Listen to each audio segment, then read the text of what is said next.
Then up today on the Jake Feinberg Show. Welcome back inside the Parisi Palace, high above 2919 East Broadway. Just heard from Odine Pope, the great tenor sax player from the city of brotherly love. And I'm about to bring in another soul brother right now, one of the baddest bass players on the planet, Karl Slick Rucker. Welcome to the Jake Feinberg Show. Well, how are you doing, Jake? And thank you so much for having me on your show. Well, Karl, it is what an honor. And we just came in with the Get Up, Stand Up from the Butts Band. I found this record in a Goodwill 5 years ago, and I saw you on that record. And I just said, I got to find that cat. And I can't believe I did find you, man. So God bless you, and thank you for all your beautiful playing over the years. Oh, well, thank you very much. I'm flattered and honored. Yeah, when I heard Get Up, Stand Up, I recognized the bass line because I've heard that before. Let me ask you, man, straight out, can you talk to the audience about how you developed rhythm? Okay. Well, what I did is, in nature or in life, if you want to do something very well, you have to make a game out of it. That's what animals do when they learn how to hunt. They play, and so what I would do is I would put on a record, and I would learn the bass line verbatim, every nuance, every little glitch, and I would do it 10 times, and I would go from A to Z. I wouldn't stop, and if I made a mistake, I would go back to the beginning.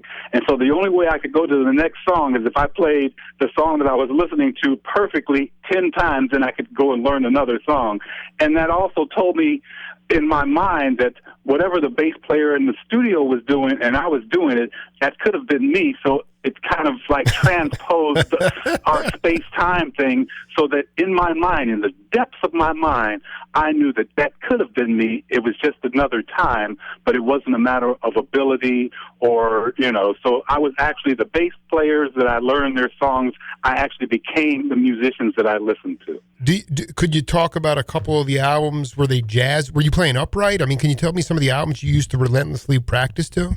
Oh, Stanley Clarke, Return to Forever, Chick Corea. Absolutely.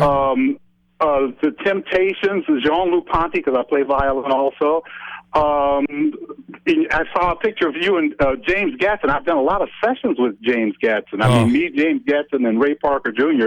We must have done about maybe 8 or 9 albums together over the years. And, I listened to a lot of different, I listened to Bach. I listened to everything. The Beatles obviously had left an indelible impression. The Spinners. I just kind of listened to everybody, and then after I listened to them, I go and find out where they were recording, and then go park myself outside their studio to hopefully I could play with them. And it kind of worked out that way. This is talking to Karl Rucker here on the Jake Feinberg Show. Like James Jamerson, for instance. Like, did you? How do you account? Can you talk to the audience also? I mean, I see a lot of younger cats today, very talented, monster chops, great technique, but it almost seems like they need to fill in space with huge amounts of notes, when in fact the silence or the space is music as well. Jamerson was one of those guys that did that perfectly, especially with the soul music. Can you talk about creating space within the music and not having to overplay, how you learned that concept? Funny, yeah, James, he lived 1 block from me at one time. I used to go over to his house and stuff. What you do is, if you think about a musician, there are 2 places that musicians go. They go to the swimming pool and they go to the car. So if you say to the pool, to the car, to the pool, to the car, you're listening to how a drum beat should sound, and it also gives you how to lay back, not get on top of one, but just to be just behind the beat, but you're still within the parameters of the one. So if you go to the pool, to the car, to the pool, to the car. Then if you look at the accents, instead of playing notes, if you really just focus on the one, the downbeat. And so, it's like when you focus on one and you can do maybe 1 or 2 notes, it's kind of like thinking of yourself as the janitor and you're sweeping up the floor. Right. And you just go every inch, and you just go across every little inch, and you don't leave anything unturned, but you don't do any extra things. And so when you're listening to the song, you just kind of listen to where the one's falling, and when you hear what's in between, then you stay out of the way. It's kind of like a garden. You don't want to walk through someone's garden trampling on the flowers. So when you're being a bass player on a session, you want to leave room for the singer, you want to leave room for the guitar player, you want to leave room for the keyboard player, all the soloing instruments.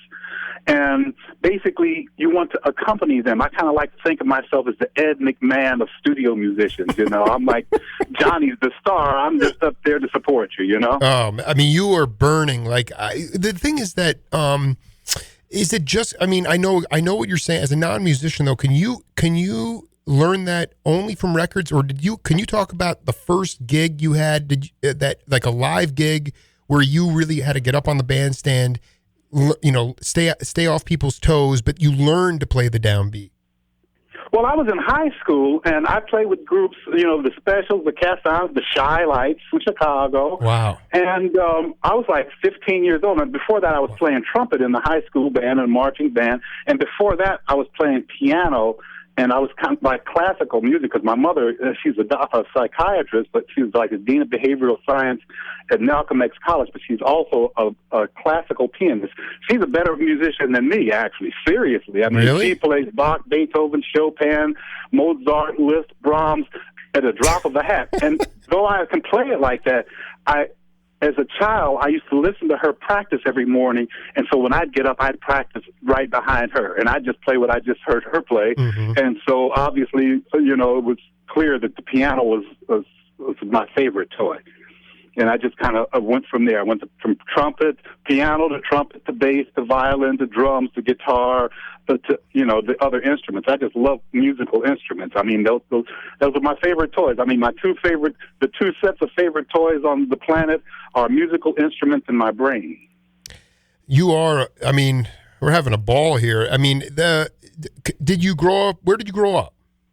Chicago. You grew up in Chicago. So yeah. Did you go see? Did you go to the Regal Theater? Where were the Regal Theater, Capitol Theater. I remember I used to, on the 87th and Stony Island, there was this club called the Blue Notes. Harold Melvin and the Blue Notes would play there, and Monday night was jam session night. I went to the High Chaparral, you name it, you know, Rush Up on the north side, just any place that had live music, even before I was old enough to drink. If I heard live music, I would walk in and ask the person, could I sit in? Anytime I heard live music, I'd always want to sit in with the band. And they look at you and says, can you play? I says, oh, yeah, I can play. And after a couple of notes, and they realize you can play, and then you go there every week. I mean, that was my routine all over the world. That's how I got gigs. I would go in wherever, sit in with the band. Even with recording sessions. It's like I played with Ike and Tina Turner. I sat in Ike's studio in the waiting room for 2 months before he would even talk to me. Gee, and you just say every day you showed up? I showed up, and I'd sit out there, and the engineers knew who I was, you know, Carrot Say and those guys. I mean, he got me on Stephen Stills records. He got me on Village People album. I mean, Carrot over at the record plant, the guys over at the record plant, Chris Stone, Carrot Say, all those guys, you know, they kind of looked out for me and took me under their wing because I was so young, and I would just go sit there waiting for somebody not to show up. And I had my bass in the car, same with Ike Turner and Cher, all those people. They'd know me. I would just sit outside and just wait for a gig. Wow. Okay, so we have a game on this program called Name That Tune. Let's take a listen to this, and then we'll come back and break it down, okay? All right.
I know that seeing is believing.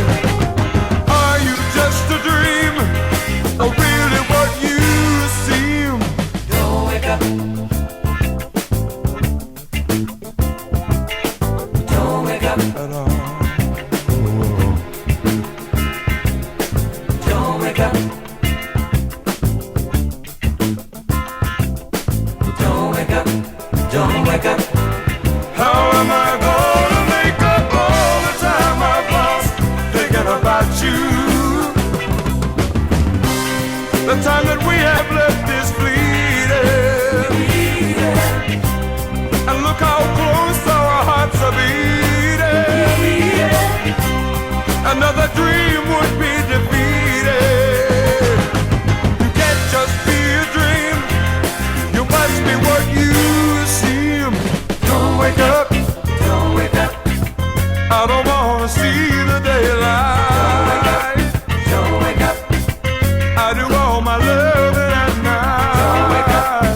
Don't wake up. Tell me everything is alright.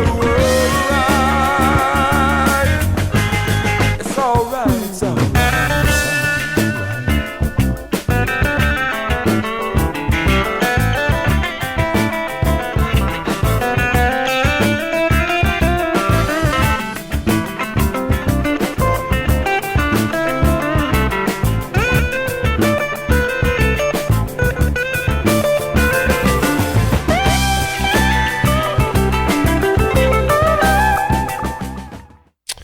Welcome back inside the Parisi Palace here on the Jake Feinberg Show, and just heard that tune there, Mr. Rucker. What do you think that is? That's Don't Wake Up. You got it. And I got to tell you, I have danced both my daughters to sleep countless times to that tune. The bass. Wow. Yeah. No, I mean, I got to tell you, Karl, that album, you drive that whole. I mean, I love Densmore's drumming, and then of course. We heard Robbie playing guitar and Stoll on vocals. So can you please, this is major important stuff for Jake Feinberg.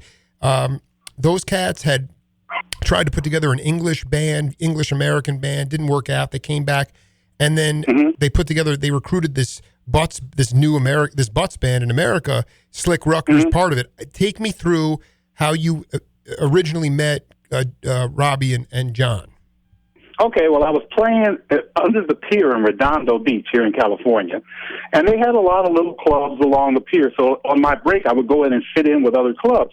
So this keyboard player, the girl, Alex Richmond, was playing at Holohan's, and she gave Robbie my name. Robbie called me up. He says, yeah, I'm Robbie Krieger, formerly of the Doors, and we need a bass player. And I laughed at him. I said, yeah, right, what else? And he says, oh, no, really? And so...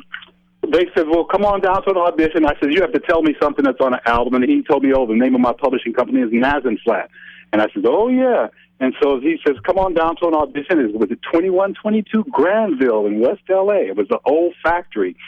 And there was about 30 or 40 guys waiting for the gig. And we just went in and I auditioned, and I played with John and Robbie, and they said, okay, come back for the second round. And process of elimination, I just auditioned until I got the gig. So once you got the gig, those cats, well, especially Densmore was getting off on reggae, the beat on being on the 1-3 and the 2-4. I mean, how much can you talk about just collaborating with those guys once you had the gig? Did you go to Jamaica with those cats? Well, no, actually, I introduced them to Bob Marley because he was a friend of mine. I brought Bob Marley and Tyrone and Al. Because we were doing Get Up, Stand Up. So I brought all of Bob Marley and the Wailers to our rehearsal studio while we were learning to do the song before we went to the studio. I see. So they were all sitting there watching us learn their song. This is why I do my show, because I knew because the way you were playing your bass, you had obviously the R&B and the soul and the blues, but you were playing reggae bass lines. And I said, there's no way. I mean, I know Rucker played a role in teaching. You knew Marley and you brought him to the. Yeah, I actually introduced Bob Marley to Robbie and John and everybody, and I talked about, it's cool, come to rehearsal with me. We're doing Get Up, Stand Up, and so they all came because we were jamming and stuff. And they all came to rehearsal, all of them. That was. I really thought I brought something to the party because I mean, Robbie and John were like my heroes. I was like 19 years old, and these were the Doors. It was like, oh my God. I mean, I always told Robbie and John, if I ever get a Grammy, when I walk across that stage, I'm going to thank Robbie Krieger and John Densmore because my gratitude for them is infinite because they kind of gave me a start. I was just a teenager, and, we call it the Big Five because we couldn't say Doors because they were having that problem with the Doors, the Butts band, so we call it the Big Five, DOORS. But I brought Bob Marley down there, and they listened, and when we recorded the song, I was very proud of that. Yeah, I think when I interviewed Densmore, he told me that Marley dug the version you guys did. Actually, I think he got. Yeah, well, he did because I brought him to rehearsal so he could hear it before we even got into the studio. Right. I brought him down to rehearsal so they could hear us do it before we even recorded it. So we had their blessing. What a beautiful, thank you, Karl Rucker. Now, you sent me a bevy of photos, I think it was Steppenwolf and Long John Baldry. You're telling Iron Butterfly. Yeah, that's right. Did you, so before, you said like Robbie and John put you on the map, but were you playing with any of those bands before the Butts band? Well, let me see. Before the Butts band, I was playing with this group recording on Sussex Records. It was with Bill Withers. It was a group called Master Fleet, and I was just playing around town, anything I could get in the studio and in the club. I'd sit in at every club. I was in Honolulu, sitting in the clubs in the international marketplace. That's how I got here. I mean, wherever I go, I just sit in. If there's music playing, I just ask, can I sit in? No. I would like to follow you around for a day while you walk into clubs and just sit there and wait to be called up. But no, I mean, what was it called? Master what? Master Fleet. They were with Master Fleet. They were with Sussex Records back in the 70s. That's when you played with Gadsden first, I bet. Well, no. I played with Gadsden. Yeah, around then I played with Gadsden because me and Jimmy did a lot of stuff. We did, for cartoon shows, I did the Archies, Fat Albert, Groovy Ghoulies, Shazam Isis, Sabrina, Josie and the Pussycats. That's me doing the bass. Oh, and Scooby-Doo. That's me, Jimmy Gadsden, and Ray Parker Jr. We're playing most of those stuff. Okay, you have to realize, this is mind-blowing because in the morning when I wake up and I'm still bleary-eyed and my daughters are up, I'll just throw Fat Albert into the DVD player. Doom, doom, doom. That's you. That's you on that. That's me. Karl Rucker, I mean, we just passed the top of the hour here, hour number 2 of the Jake Feinberg Show, talking to a legend, guy that will just come into the club and I mean, did I know you're doing it completely in an honest way because you're burning and you want to play.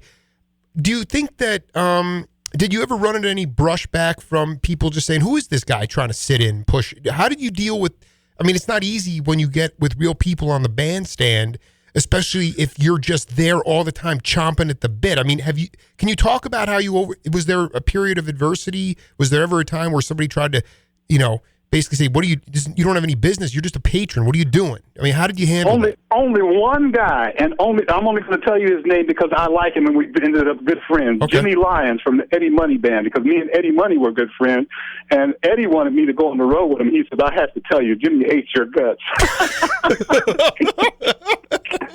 Yeah, because and we'd be in the record plant, and he'd be saying all kind of things to me to try to discourage me, like, why don't you go play at the Holiday Inn or something, And I go, wow, thanks, Jimmy, man. I think I'm going to do that. And I'd go down there. I said, hey, man, come on down to the Holiday Inn and let me sit in. And I'd drag them all down to the Holiday Inn, and I'd be playing bar music on piano, like Tiny Bubbles and stuff. Oh, I love it. Jimmy, I like him. He's a great guitar player. But, with Baldry and stuff, we toured with Eddie Money. So we were all through Canada, and we were touring and stuff. And we got back to L.A., and at the old record plant on 3rd Street, I mean, I've done tons of albums there, tons. I mean, just Mike Stone, Carrot Say, Chris Stone, the owner, everybody at the record plant, Rose, man, they were all so nice to me. I mean, I owe my career to all the people who took me under their wing. And at that time, in that period of time, back in the 70s, I mean, I was the only black guy in the band. I mean, just because that's the type of music that I like. But everybody has really been kind to me. Everybody's been kind to me. Cher was kind to me. Dick Van Dyke, they were just all very nice to me. I have not really run into any kind of adverse conditions, because I have a saying: when you fall in love with love, love falls in love with you. And that's pretty much how I've lived my life. And so it's kind of been a loving experience. Well, I'm falling in love with Karl Rucker as we speak here. Thanks. No, I mean, listen, man. I mean,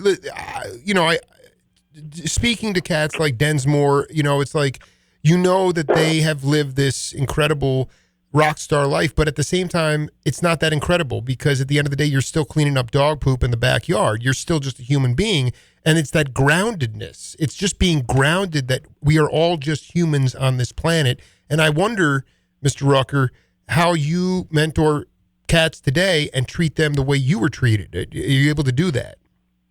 Well, you know what? It's true. If I find somebody, I would show them the secret of being able to play fast and playing slow. And I learned this watching Bruce Lee movies and doing Tai Chi. You know, when you practice Tai Chi, you do everything in slow motion. And so if you do everything really, really in slow motion, you learn all of the parameters of going from, let's say, C to D to A flat. You learn that slowly. So when you have to do it really fast, it comes like in second nature, and you do it effortlessly. Plus, if repetition is also the key to success. Just repeat it over and over and over again until you play it so well that you know it in your sleep. I mean, you live with a song and you become that song. It's like I learned I was going to play with Yanni, and I learned 40 of his songs, and I had this whole repertoire down. I didn't have to look at the charts anymore, but I committed it to memory. And I could do it by ear, so you wouldn't have to sit on stage. I mean, when I was with Donna Summer, we had the orchestra, and of course you had to go off the charts there. But for the most part, I'll try to get off of the charts and just go from memory so that I can live with the song and improvise it in such a way. It's not like I'm a new guy. It's like I've been playing this song my entire life. Can you talk about, in your mind, the place in the world where any type of musical language is growing? I transcribed something from an interview I did with George Duke, rest in peace, and he was just talking about the fantasy studios in Berkeley. You know, he'd go into the lunchroom and there'd be like 4 sessions going on at one time, and he'd pop his head in, and sure enough, he'd meet some guys, and next thing you know, he's on this album and he's playing with this guy. And he said that's how the music grew. And that studio scene is what you were incubating in Los Angeles, and that studio scene doesn't exist anymore. So I wonder about if you can tell me a place in the world where some musical language, the vocabulary is continuing to grow. It's my theory that in this country, we've had a stagnation of all genres of music just because there's not enough live music venues, and clearly those studio scenes that were happening in Chicago, New York, and California, they're gone. Well, you know, because of digital music and because of Pro Tools and Reason, it doesn't make access to musicians aren't the same because you can sit at home and you can do everything without interacting with other humans, and that's not such a good thing. I mean, there are places you have to go now to small towns where they have the little band. I'll tell you a story. I met Stanley Clarke because I saw he was doing a session over at A&M Studios. So I crashed the session.